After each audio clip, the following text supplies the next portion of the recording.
اللهم بارك على محمد وعلى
পড়ে আমরা জানি, কিন্তু আমলে আসে না।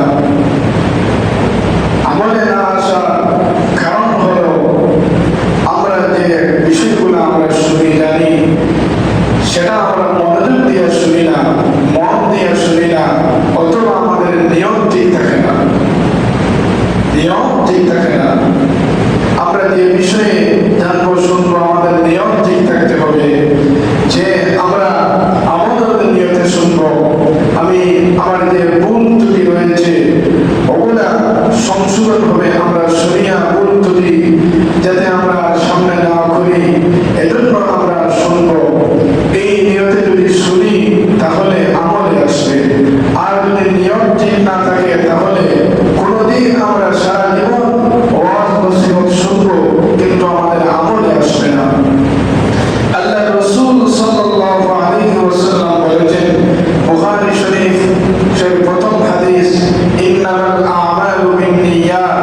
আল্লাহ রাসূল বলেন, এই হাদিসের ব্যাখ্যায়, এই হাদিসের একটা ব্যাখ্যা হলো আল্লাহ রাসূল বলেন প্রত্যেক আমলের ফল হয় তার নিয়তের ভিত্তিতে। প্রত্যেক আমলের ফল হয় তার নিয়তের ভিত্তিতে। এজন্য আমাদের নিয়ম যদি ঠিক থাকে তাহলে আমরা যে ওয়াজ নসিহত শুনবো, এই ওয়াজ নসিহত শুনলে আমাদের আমলে আসবে, আমাদের ফায়দা হবে, আমাদের লাভ হবে। যদি আমাদের নিয়ম ঠিক না থাকে তাহলে ওইগুলা দ্বারা আমার কোনো লাভ হবে না, ফায়দা হবে না। যদি গলত নিয়ম থাকে, অন্য কোনো নিয়ম থাকে, অন্য কোনো নিয়ম বলতে যদি আমরা এই নিয়তে শুনি, আমরা একটা জিনিস শিখলাম, জানলাম, একটা জ্ঞান অর্জন করলাম। এই নিয়তে যদি আমি জ্ঞান অর্জন করি যে আমি একজন হুজুরের ভুল ধরবো, অথবা একজন মূর্খ মানুষের সাথে তর্ক করব, অথবা আমাকে মানুষ বড় বলবে, আমাকে মানুষ বলবে জ্ঞানী লোক, আমাকে সমাজের মানুষ বড় চেয়ারে বসাবে যে অমুক একজন জ্ঞানী লোক, আমাকে প্রধান অতিথি হিসেবে মানুষ বসাবে, আমাকে প্রধান বক্তা হিসেবে মানুষ বসাবে। এই সব যদি নিয়ম থাকে তাহলে ওটার নাম হচ্ছে গলত নিয়ত। ওটার নাম কোন নিয়ত? ওটার নাম হচ্ছে গলত নিয়ত।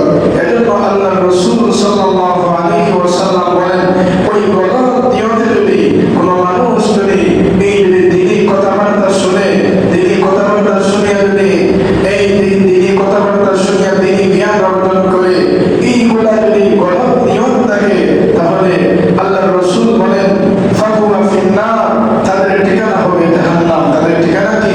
জাহান্নাম। তাদের ঠিকানা হবে জাহান্নাম। অন্য হাদিসে আল্লাহ রাসূল বলেন, যদি কোনো মানুষের নিয়ত যদি এই আল্লাহকে রাজি ও খুশি ছাড়া, আল্লাহর সন্তুষ্টি উদ্দেশ্য ছাড়া অন্য কোনো নিয়তে যদি কেউ যদি ইলম অর্জন করে, জ্ঞান অর্জন করে, তাহলে তার ঠিকানা হবে জাহান্নাম। তার ঠিকানা হবে জাহান্নাম। এজন্য আমার বন্ধুগণ, এই নিয়ত ঠিক থাকতে হবে। নিয়ত হতে হবে আমল করা। কি করা? আমল করা। আমি আমল করব, আমল করার কারণে আমার নাজাতের ব্যবস্থা হবে, আমি যাতে জান্নাতে যেতে পারি। ওই নিয়তে কথাবার্তা যদি শুনি, হুজুরের আলোচনা যদি শুনি, তাহলে আমার এই দ্বারা এগুলা দ্বারা আমার লাভ হবে, ফায়দা হবে। অন্য হাদিসে কয়েক সপ্তাহ আগে বলেছেন, অন্য হাদিসে আল্লাহ রাসূল বলেন, মান আমিলা বিমা আলিমা আওরাসাহুল্লাহু তাআলা ইলমা মা লাম ইয়ালাম। কোন মানুষ যদি যতটুকু জানলো ততটুকুর উপর যদি কেউ আমল করে, তাহলে যেগুলা তার জানার বাইরা, ওই জ্ঞানগুলো আল্লাহ রাব্বুল আলামিন তাকে দান করবেন। অর্থাৎ যতটুকু সে জানছে ওইগুলোর উপর যদি কেউ আমল করে, তাহলে যেগুলা তার জানা নাই ওই জ্ঞানগুলো আল্লাহ রাব্বুল আলামিন তাকে দান করবেন। বলেন সুবহানাল্লাহ। এজন্য আমরা যা কিছু জানবো, নিয়ত থাকতে হবে আমলের নিয়ত। কিসের নিয়ত? আমলের নিয়ত। আমলের নিয়ত যদি থাকে তাহলে আমার একটা ফায়দা হলো, আমার যেগুলো জানা নেই এগুলো আল্লাহ রাব্বুল আলামিন আমাকে দান করবেন। আর আমি আমল করার কারণে আমার যে ভুল ত্রুটি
মনোযোগ দিয়ে যখন শুনবে, একদম হুজুর যখন বয়ান করবেন, শ্রোতা যখন মনোযোগ দিয়ে যখন শুনবে, তখন মনোযোগ দিয়ে শোনার কারণে তার ভিতরে এর সাড়া জাগবে আর তার আসর হবে।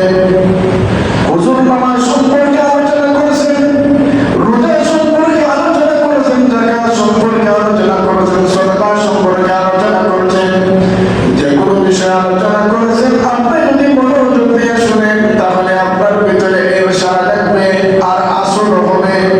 আর যদি মনোযোগ না থাকে তাহলে আপনার আর আসর হবে না। যেমন কোরআন কারীম যখন মানুষ যখন কোরআন যখন পড়বে, কোরআনের আয়াত যখন মানুষ যখন পড়বে, তখন মনোযোগ দিয়ে শোনা ওয়াজিব। মনোযোগ দিয়ে শোনা কি ওয়াজিব। কোরআন একজন পড়তেছে আর আপনি কথা বলতেছেন, তাহলে আপনার ওয়াজিব তরক হলো কি? তরক হলো ওয়াজিব তরক হলো নামাজের ভিতরে হোক অথবা নামাজের বাহিরে হোক, আপনাকে মনোযোগ সহকারে কোরআন শুনতে হবে। আল্লাহ বলেন, ওয়াইদা কুরিআল কুরআনু ফাসতামিউ লাহু ওয়া আনসিতু লাআল্লাকুম তুরহামুন।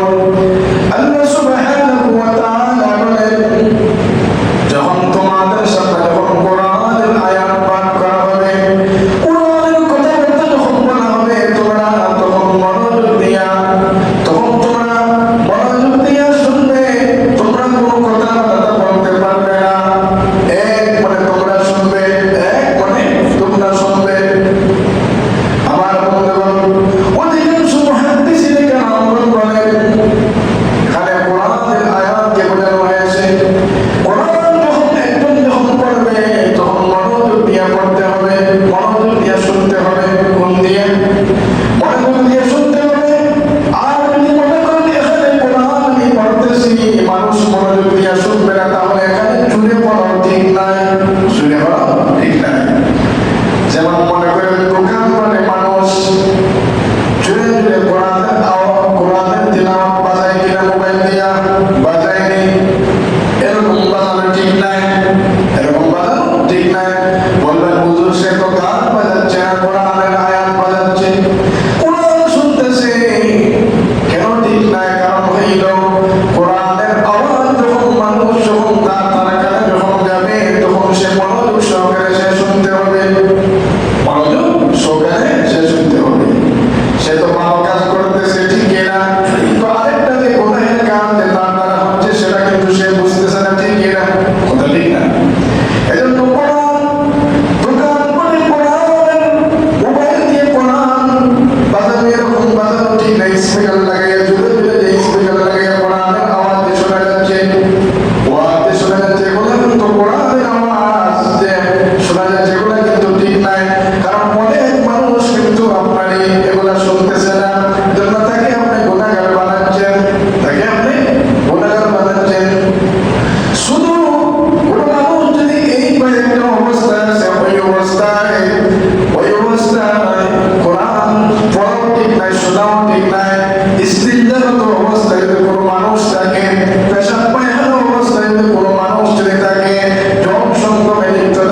কথা শোনা যাচ্ছে, তাদের ভয়ে তারা কাঁপবে, তাদের ভয়ে তাদের কোন কাঁপবে। তারপর যখন এই আমলের কথা যখন তাদের ভিতরে যখন ঢুকবে, কি আমল করা, তখন তারা মনোযোগ দিয়ে শুনবে। আর তারা যখন আমল শুরু করার আগ পর্যন্ত তারা শান্তি পাবে না, আমল করা পর্যন্ত তারা শান্তি পাবে না। তারা শান্তি পাবে না, শান্তি পাবে না যতক্ষণ পর্যন্ত না তারা আমল করবে। যেমন মনে করেন নামাজ না পড়লে কি শাস্তি হবে, রোজা না রাখলে কি শাস্তি হবে, যাকাত না দিলে কি শাস্তি হবে। যখন মানুষ যখন লোকজন যখন শুনবে, তখন শোনার পর যতক্ষণ না সে এই আমল করবে ততক্ষণ পর্যন্ত সে শান্তি পাবে না, ততক্ষণ পর্যন্ত সে শান্তি পাবে না। এটা এইগুলো হচ্ছে ভয় রাখতে হবে। শুধু আমল আসতে হবে, 2 নম্বর ভয় থাকতে হবে।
কিতাব কি, ঈমান কি। ওহী পাঠানোর আগে আপনি জানতেন না কিতাব কি, ঈমান কি। মান কিতাবু ওয়াল ঈমানু, কিতাব কি, ঈমান কি ওহী পাঠানোর আগে আপনি জানতেন না। আল্লাহ এখানে এটা বুঝাইতেছেন যে ও মুহাম্মদ, আপনার উপর এই কোরআন পাঠানোর আগে, ওহী পাঠানোর আগে যদি আপনাকে আমি না জানাইতাম তাহলে আপনি জানতেন না এই কিতাবটা কি, আপনার উপর যে কিতাবটা আমি নাযিল করেছি এটা কি, ঈমান কি, এটা আপনি জানতেন না আপনাকে যদি আমি না জানাইতাম। কে বলে? আল্লাহ বলেন। অর্থাৎ কিতাব দ্বারা কি বোঝানো হয়েছে? ঈমান কি, ঈমান কাকে বলে এটা আপনি জানতেন না যদি আপনাকে ওহীর মাধ্যমে আমি না জানাইতাম। এর দ্বারা হচ্ছে কোরআন হাদিস ওহীর উপরে আমার কোনো যুক্তি চলবে না। কোরআন হাদিস, ওহী কোরআন হাদিসের যুক্তি, কোরআন হাদিসের উপরে আমার কোনো যুক্তি চলবে না। আমার সেটা ভালো লাগুক অথবা মন্দ লাগুক কোনো আসে যায় না। দুস্থ আর বুজুর্গগণ, আজকে যে বিষয়ের মূল আলোচনার মূল সারমর্ম হচ্ছে আমরা যে ওয়াজ নসিহত শুনি, অনেক ওয়াজ নসিহত শুনি কিন্তু আমাদের আমলে আসে না। কেন আসে না? আমরা সেই নিয়ত থাকে না, আমরা যে আমল করবো এই সেই নিয়ত আমার থাকে না। আমলের নিয়তে শোনা এটা নিয়ত থাকে না। এজন্য এই নিয়ত